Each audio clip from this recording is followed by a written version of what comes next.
All eyes are on the sky this noon. You can probably tell by all the moisture in the air that we have a potential for storms once again this afternoon. This noon, we have our weather impact team meteorologist Corey Reppenhagen with us to kind of break down what we can expect this Monday, because things are changing again this afternoon, Corey. Yeah, and it's because we have a lot of moisture just rolling into the state in our local atmosphere. And that's going to be the main ingredient for some trouble today, some flooding potential and also some severe weather potential. Now, right now, the radar not looking too active just yet, but we see those storms building, and there is just a little bit of rain starting to fall out of those. So over the next 1 to 2 hours, we'll see these showers develop here on the Front Range and then move on to the lower Front Range. Now, you look at the sky out here above Denver, you can see the moisture in the air. You can feel it. It's out there. That's going to be the main ingredient today. We've got partly cloudy skies out in the east and mostly cloudy to the west. We'll look for those showers between 2 and about 6 p.m. tonight. So we'll be watching for that potential, and the temperatures will be a little bit more comfortable today, although above average. We'll detail that severe weather threat coming up in a minute. Corey, thank you so much. Long after the flames are out, the land where a wildfire burned has to be tended to and recover. This morning, Jeffco officials shared the outlook for the Deer Creek Canyon area after the quarry fire burned 580 acres. Here's Courtney Yoon. Even though the quarry fire is 100% contained, there's still a lot of work ahead of Jeffco Open Spaces. Since it was contained on August 8th, they've been working on assessing all of the damage and restabilizing the area. You can see behind me here that crews are actively working on to fill this drainage area that they call Dozer Crossing 1 to prevent any severe erosion. And then off in the distance, you can also see Dozer Line 1, which was created as a fire break or barrier.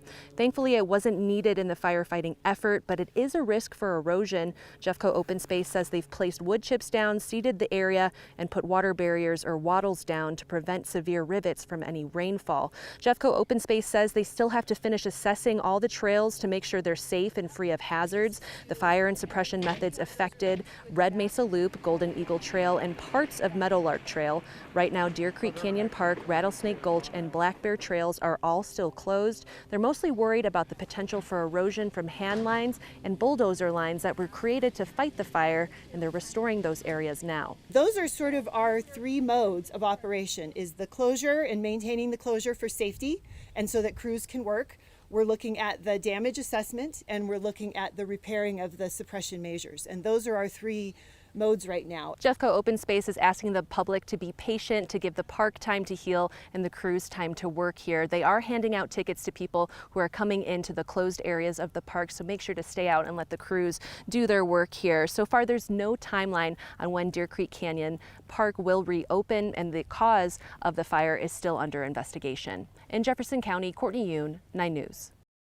A bear was spotted in Lone Tree this morning. Take a look at your screen if you're not. It caused a school to establish a secure perimeter for a short time. It was seen walking around yards in the Acres Green neighborhood, just a half-mile south of Park Meadows Drive.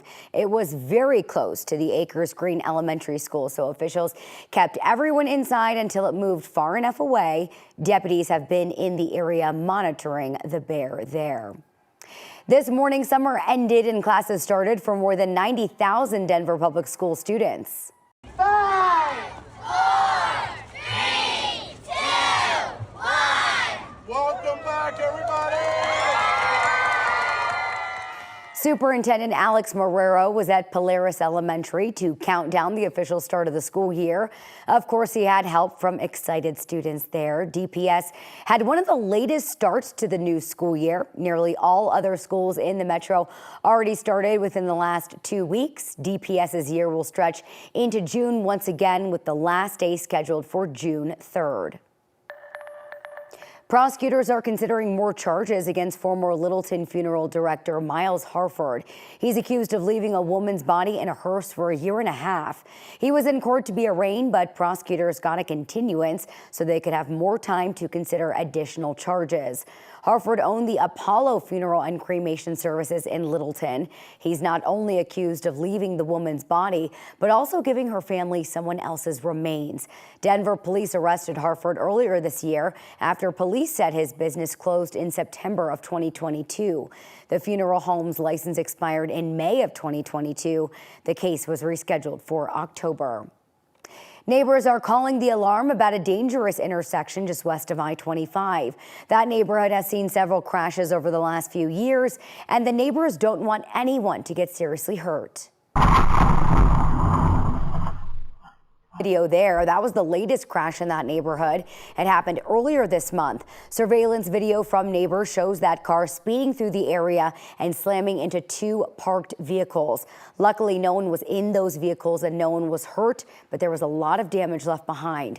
According to Denver police, the driver's vehicle rolled over and hit a third parked car in a driveway. He was cited for careless driving, driving without a license or insurance, plus drug possession. Officials say in the last 2 years there have been 3 similar crashes. 2 happened earlier this year. Both drivers hit a parked car. One drove away, the other ran from the scene. The third happened back in 2022. The main reason why we don't let our kids play outside is because of all the wrecks happening, and it's nonstop. And it's from my experience, it's always during the day. So it's not a safe area for our kids to even play in our front yard. Transportation officials say this is not one of the areas it was focusing on, but once we reached out, the department said an engineering team plans to come out, collect speed data, and figure out some sort of short-term changes. Once the city has that data, officials will determine the next steps, but no timeline has been set. And this afternoon, we will find out if there will be a sales tax hike put on the ballot for Denver voters. The proposal goes before City Council for its final approval. Mayor Mike Johnston wants the extra tax to go toward affordable housing.